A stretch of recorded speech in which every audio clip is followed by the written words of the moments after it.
Before we dive into tonight's chilling true crime story, a quick favor. If you're fascinated by real-life mysteries, shocking twists, and stories that will keep you up at night, you're in the right place. Hit that subscribe button and turn on the bell, because every week, I bring you the kind of true crime stories you won't hear anywhere else. Alright. Let's get into it. It began in a quiet Midwestern town, the kind of place where neighbors waved, porches were swept every morning, and the loudest sound at night was the train rattling past the old steel bridge. A place where summer carnivals filled the air with the smell of popcorn and fried dough, where high school football was practically religion, and where people still left their front doors unlocked because, for decades, crime had never been more than a broken window or a shoplifting teenager. But in 1998, women began to disappear, not all at once, and not the kind of women the police thought the public would notice. A waitress who worked the late shift at the diner. A runaway who had been in and out of foster care since she was 8. A young mother living paycheck to paycheck, struggling to keep her 2 children fed. They were vanishing without a trace, no forced entry, no witnesses, no cries for help. At first, no one connected the dots. Each case was explained away. Maybe the waitress left town for better work. Maybe the runaway took off for Chicago or Detroit, chasing the dream of freedom she always talked about. Maybe the mother just couldn't handle the pressure anymore and left her kids behind for someone else to raise, but the families knew better. They knew something was wrong. Detectives brushed it off as coincidence. Small towns, they said, weren't immune to heartbreak. People left. People ran away. People made choices that didn't make sense to outsiders. For weeks, maybe even months, no one asked whether there could be something darker lurking beneath the surface, until one chilling discovery: each woman had last been seen near the same bus stop on Jefferson Avenue. It was an unremarkable place, wedged between an abandoned hardware store and a liquor shop with flickering neon lights. The kind of corner you'd pass 100 times without ever remembering. A rusted metal bench. A cracked glass shelter where old posters for community theater productions clung to the walls in the damp air. Nothing about it screamed danger. Nothing about it whispered warning, but that was the point. By the time police realized they were dealing with a serial predator, 3 women were already gone. The press gave him a name, the Silent Hunter. When reporters descended on the town, they painted it as a place frozen in time. Rows of tidy brick houses. A main street where the drugstore still had a soda fountain and the barbershop was run by the same man who'd been cutting hair since the 70s. People were friendly here. They waved when you drove by. They asked about your family at the grocery store. They gathered at the firehouse every 4th of July for hot dogs and sparklers. The thought that someone, anyone, living among them could be hunting women was unthinkable, and maybe that's why he chose it. The Silent Hunter knew this town. He knew its rhythms, its blind spots, its quiet corners where the streetlights buzzed but didn't shine. He knew who would be missed and who wouldn't. And he knew that in a place where bad things didn't happen, no one would notice the monster walking among them. For months, his presence went undetected. The first name was Marlene Cross. 32 years old, mother of 2, waitress at Benny's Diner. People remembered her as the kind of woman who smiled even when she was tired, who carried trays stacked high with plates but never complained. She wasn't glamorous, she wasn't wealthy, but she was loved. On a chilly night in March, Marlene finished her late shift.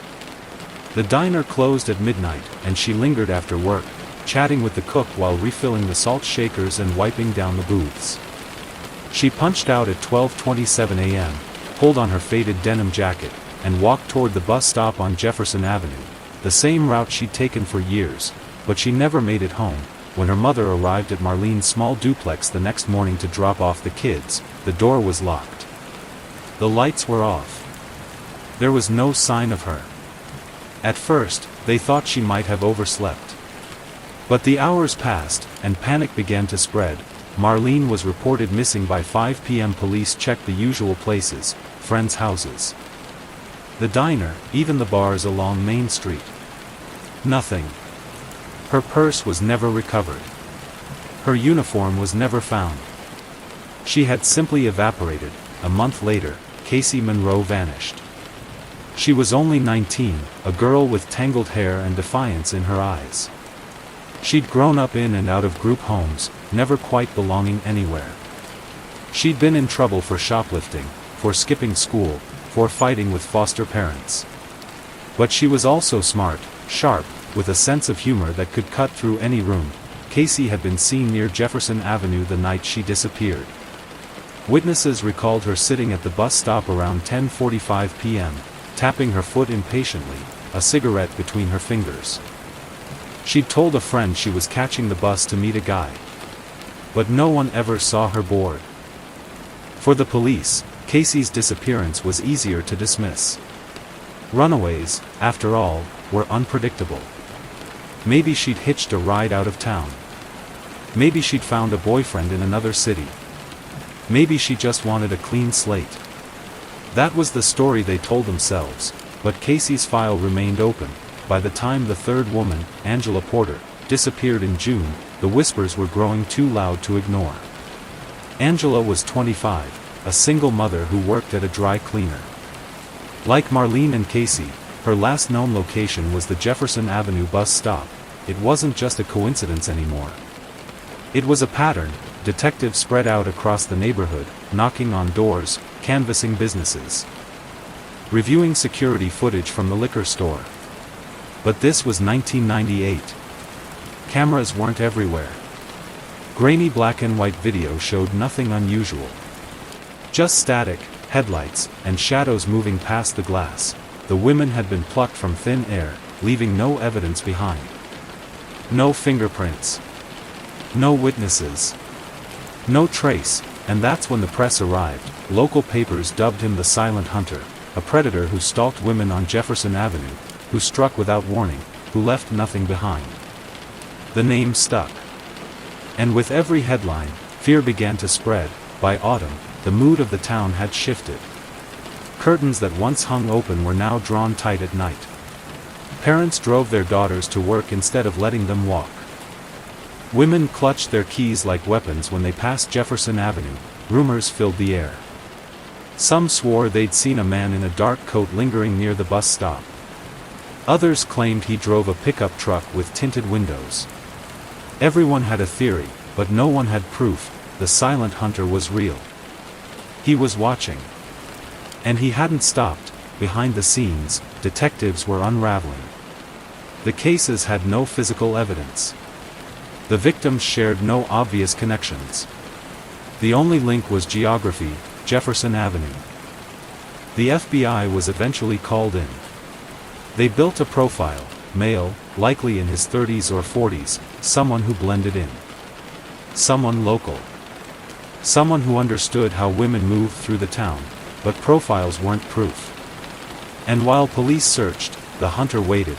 Her name was Stephanie Holt. 22. College student. Dreamed of becoming a nurse. She was last seen waiting for the bus after visiting a friend's apartment.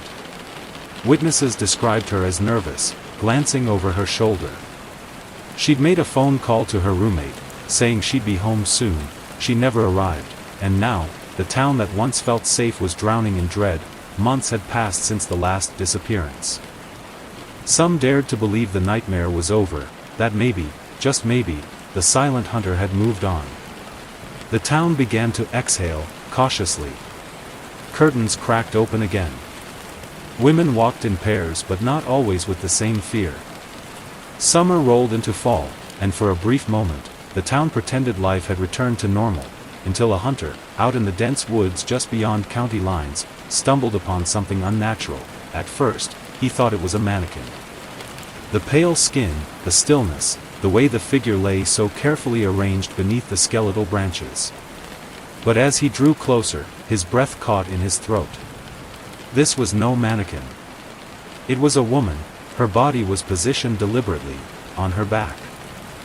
Eyes forced wide open, staring at the canopy above as though frozen in eternal shock. Her hands were folded neatly across her chest, as if she had been laid to rest by a loved one. But what made the scene truly chilling was the detail beside her, a red silk ribbon tied in a perfect bow.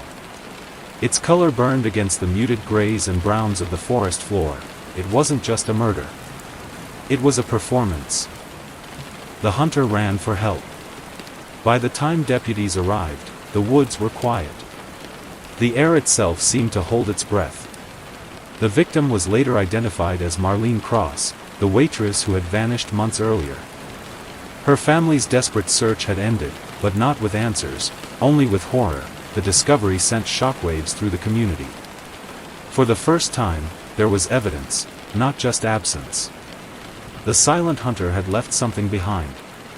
But what investigators found froze them deeper than before.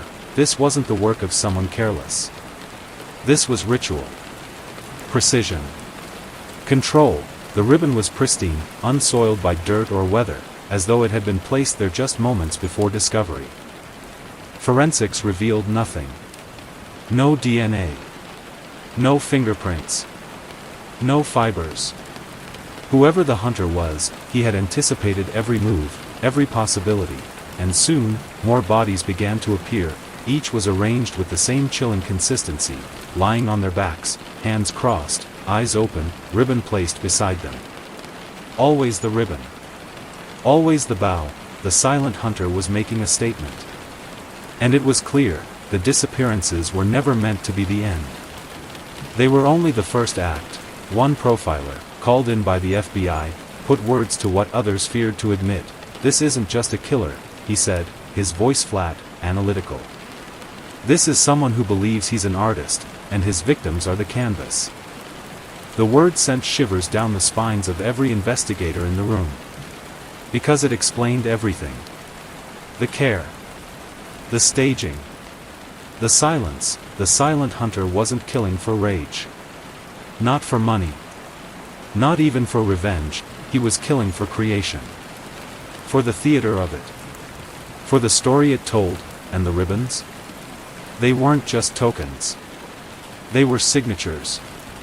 An artist signing his work. The moment the ribbon detail leaked to the press, the case exploded. National networks camped outside the police department. Headlines screamed about the artist killer. Talk shows speculated endlessly about what the ribbons meant. The town, once a dot on a map, was now infamous. And with infamy came fear. Women refused to leave their homes after dark. The bus stop on Jefferson Avenue became a place of pilgrimage for reporters and true crime enthusiasts. Parents forbade their daughters from going anywhere alone, but the silent hunter thrived in the chaos. For him, attention was fuel. Every broadcast, every article, every whisper of his name made him stronger. Because while the world watched in horror, he was already preparing his next performance. Investigators dug deeper. They mapped the sites where bodies had been found. Each was carefully chosen, remote, quiet, yet close enough to civilization to ensure discovery. It was a balance. The hunter wanted his work seen, but only after he was finished. He wasn't hiding the bodies. He was displaying them. Psychologists noted something else: the eyes. Victims weren't just left with eyes open by chance. It was deliberate. The hunter wanted them to see, even in death. To bear witness. To stare back at a world that had failed to protect them. The red ribbons, too, carried weight. Red, the color of blood, of passion, of power. Silk, the fabric of luxury. Delicacy, intimacy. The bow, childlike, innocent, mocking. Together, it formed a signature both elegant and grotesque. Every element was chosen.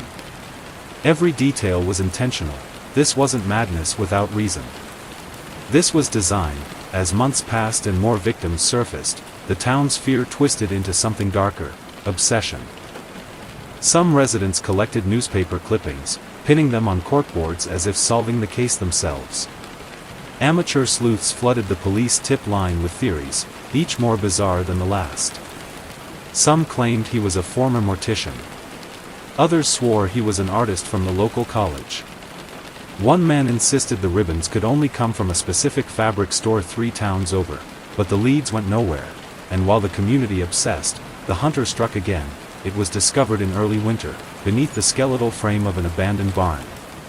Snow dusted the scene, making the ribbon's crimson glow almost unbearable to look at.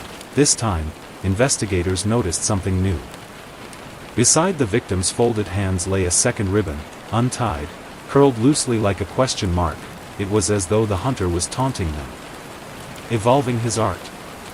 Adding layers to his message. What did it mean? A warning? A challenge? Or an unfinished masterpiece waiting to be revealed? By now, every woman in town lived under invisible chains. They changed routines, avoided Jefferson Avenue entirely, and clutched pepper spray like rosary beads, but fear had a way of eroding sanity. Relationships crumbled. Neighbors eyed one another with suspicion. Husbands were questioned. Boyfriends accused.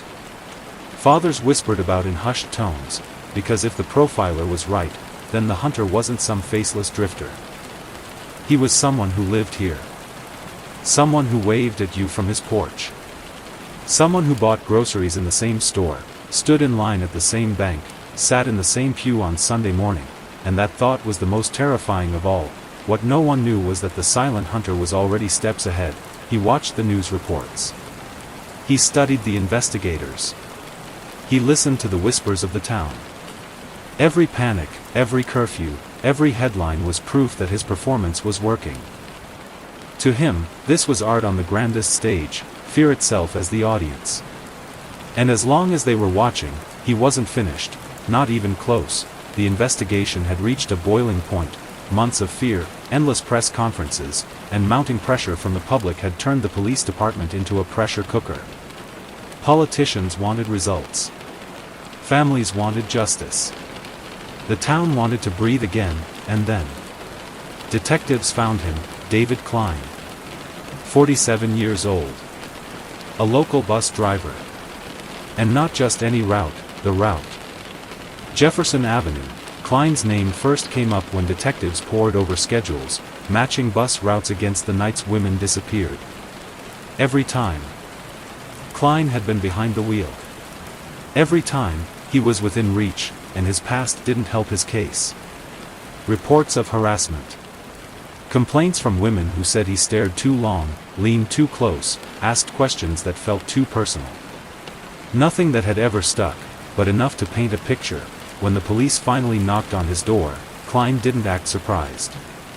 If anything, he seemed amused. Under the harsh fluorescent lights of the interrogation room, David Klein leaned back in his chair, arms crossed, eyes sharp.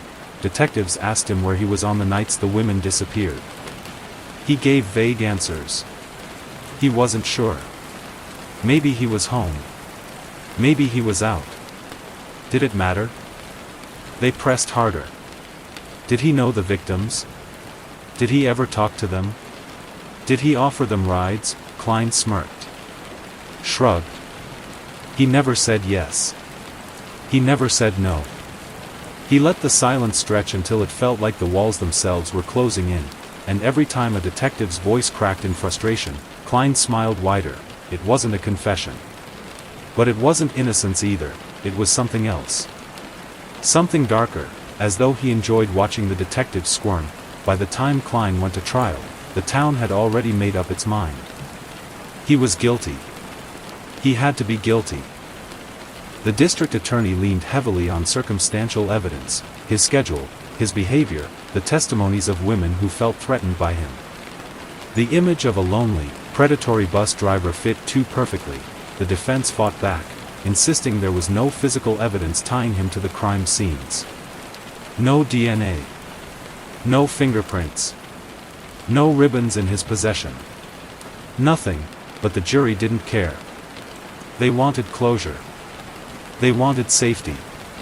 They wanted a villain, and they found one in David Klein. The verdict came swiftly, guilty on all counts, life in prison. No parole.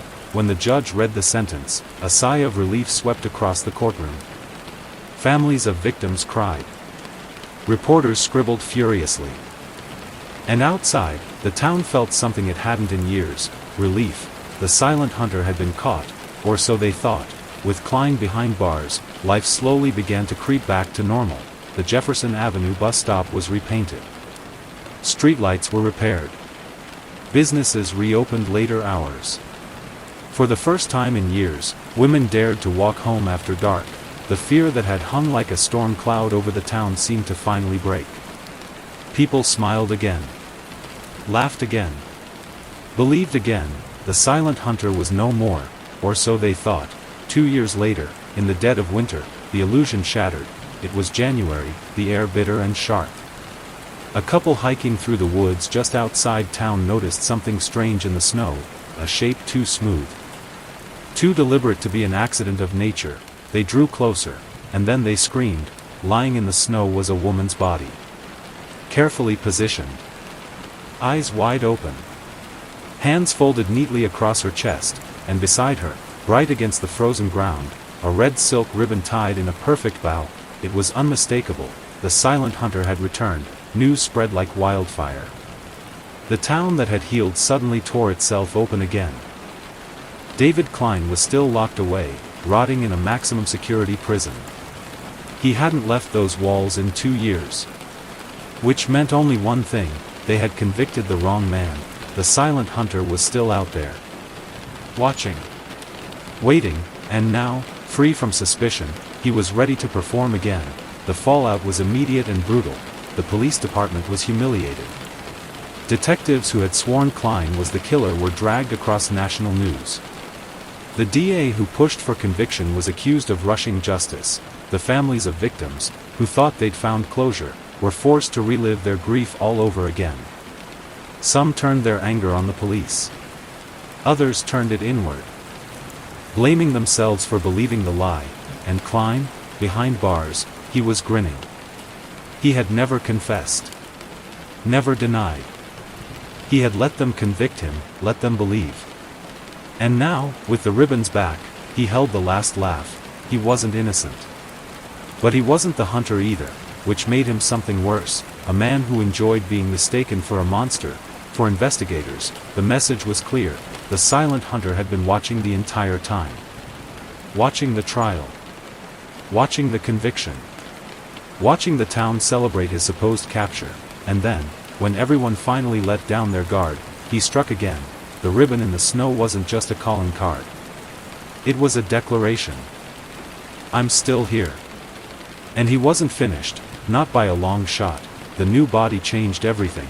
Detectives who had once declared the silent hunter case closed now found themselves dragged back into a nightmare they thought was over. Every piece of evidence against David Klein was re-examined, every testimony replayed, every photograph pulled from dusty files. Had they convicted the wrong man? Was Klein innocent? Or worse, was he working with someone else? And then there was a third possibility, one that kept detectives awake at night. What if this wasn't the silent hunter at all? What if it was a copycat? The questions swirled like smoke. But the answers were far darker than anyone imagined.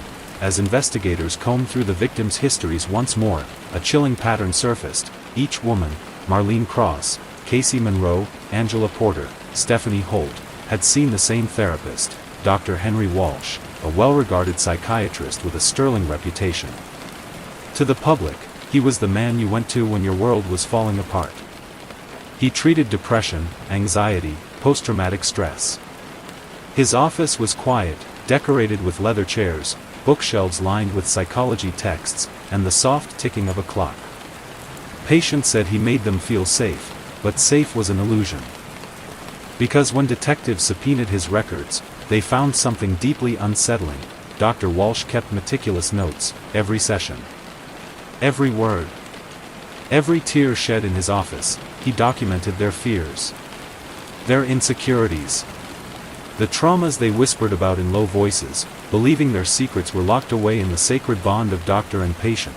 But to detectives, these notes looked less like medical records and more like a blueprint. One entry read, "Patient fears being alone in public. Anxiety heightened when near bus stations after dark." Another, "Patient often mentions nightmares about being followed. Expresses fear of red objects." The deeper detectives read, the colder their blood ran. These weren't just notes, they were vulnerabilities, weaknesses, a shopping list for control. And yet, Walsh's life was spotless. On paper, he was untouchable. Married for 20 years. Father of 2. regularly donated to charities, attended church every Sunday. His colleagues described him as calm, articulate, kind. There was no record of violence. No past arrests. No lawsuits. Not even a parking ticket. When detectives brought him in for questioning, Dr. Walsh didn't flinch. He smiled politely. Offered them tea. Spoke in a calm, measured voice, as though he were conducting the interview instead of them. When asked about the women, he acknowledged he had treated them, yes, but he insisted he had dozens of patients, hundreds over the years. Why single him out?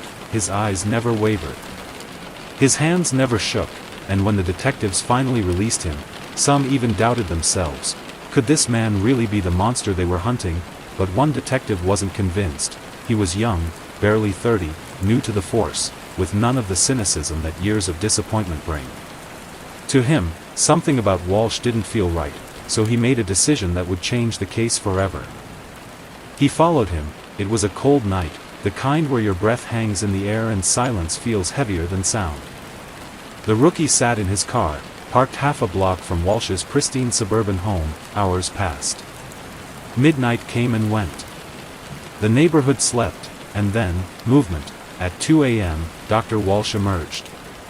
Dressed in a dark coat, his posture calm and deliberate. He climbed into his car, headlights flicking on, cutting across the empty street. The rookie tailed him, careful to stay just far enough back. Walsh drove with precision. No sudden turns, no wasted movement.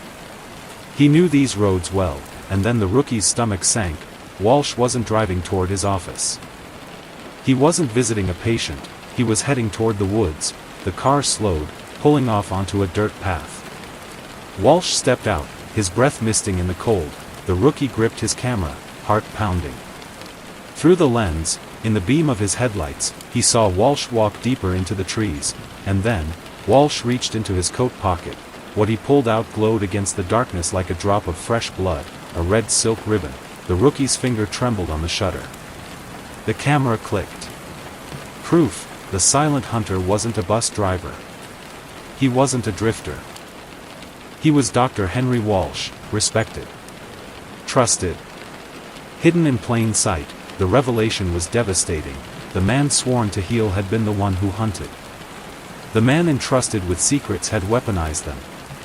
The man who calmed the town with his smile was the same man who tied ribbons beside the dead, and now, the game was no longer about finding him, it was about proving it, because Dr. Walsh still had one advantage left. On paper, he was perfect, and perfection is the hardest mask to tear away.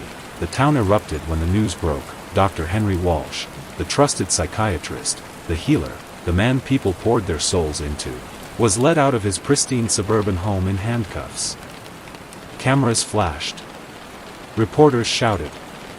Neighbors wept, unable to reconcile the kind doctor with the monster accused of being the silent hunter. In that moment, decades of trust shattered like glass. The man they had once sought for comfort was now branded the architect of terror, but the true horror, the real depth of his evil, wasn't revealed until court. The courtroom was packed. Families of victims filled the pews, clutching tissues, whispering prayers. Journalists lined the aisles, pens scratching, cameras ready. Everyone expected the trial to be straightforward, proof of guilt, a confession, a life sentence. But Dr. Walsh had other plans. From the first day, he carried himself with the same calm composure that made patients trust him. He didn't rant. He didn't plead. He spoke softly, clearly, as though lecturing a class rather than defending his life. And when the prosecution accused him of murder, Walsh leaned into the microphone, adjusted his glasses, and gave an answer that chilled the room. I never killed anyone. Gasps echoed through the courtroom. He hadn't denied orchestrating the killings. He hadn't claimed innocence. Instead, he delivered something far more disturbing. He explained that for years, he had been conducting what he called a private study. A study not on healing, but on control. A select handful of his patients had been chosen, not for their potential to recover, but for their potential to break. They were lonely, isolated, damaged men who came to him begging for help. Instead of helping them, Walsh studied them. He mapped their desires, their fantasies, their fears. He peeled back the layers of their psyche until he found the raw, bleeding core of their darkest impulses, and then, he weaponized them. Each murder, Walsh claimed, was not his own hand. Every victim had been chosen by him, yes. Every ribbon placed at the scene had been his idea. But the actual acts, the kidnappings, the killings, the staging, had been carried out by his patients. Each man believed he was acting on his own urges, finally unleashing the violence that had long festered inside him, but in reality, they were following a script written by Dr. Walsh. He whispered ideas into their ears during sessions. He planted seeds, nudged thoughts, built fantasies. And when the time came, he gave them the push they needed to act. They thought they were free, they thought they were in control, but every move, every decision, every kill belonged to Walsh. Prosecutors asked about the ribbons. Why the bow? Why red silk? Walsh smiled faintly, almost proud. It was never about the ribbon, he said. It was about consistency. A mark of authorship. A way to unify the performances, so the world would know they belonged to a single vision. The ribbon was the frame around the painting. To him, the women weren't human beings. They were brushstrokes in his gallery of control, but the most haunting moment came when he was asked why manipulate? Why destroy? Why turn men into monsters and women into art? Walsh folded his hands, looked directly at the jury, and spoke with terrifying conviction, to prove that the human mind is the most powerful weapon of all. I never touched a single victim. And yet, I killed them all. The words hung in the air like a curse. The families broke. Some sobbed. Some screamed. Others sat in silence, hollowed out by the realization that their loved ones' deaths had been orchestrated not by a single madman, but by a conductor guiding an entire symphony of killers. Jurors sat pale and trembling. Reporters scribbled frantically. Even the judge struggled to maintain composure, because this wasn't just murder, this was an experiment, an idea given flesh and blood, and it had worked. The evidence of Walsh's manipulation was overwhelming. Patient files. Recorded sessions. Testimonies from broken men who admitted they had done unspeakable things under Walsh's guidance. The jury deliberated for only 5 hours before delivering their verdict: guilty on all counts, life in prison. No possibility of parole, but even as the gavel struck, sealing his fate, Walsh smiled, because in his mind, he had already won. The case left the town, and the world, reeling. How many killers had Walsh created? How many patients had carried out his orders without ever being caught? Were there more silent hunters still out there, waiting to strike again? No one could be sure, and that was the final cruelty of Dr. Henry Walsh. He had taken a town's sense of safety, a community's trust in medicine, and the very concept of sanity itself, and turned them into weapons. The world would forever remember the silent hunter not as one man, but as many, a collective of broken souls, manipulated into violence by a single conductor, and at the center of it all was Walsh, smiling in his cell, knowing that he had proven his point. The silent hunter was never a man, it was a symphony, a performance orchestrated by a monster hiding in plain sight, and somewhere, in the darkest corners of the human mind, his music was still playing. And that is the story of the silent hunter, the serial killer who never killed. If you think you know who to trust, think again. Because sometimes, the most dangerous predators aren't hiding in the shadows. They're sitting across from you, smiling, offering help, and writing everything down.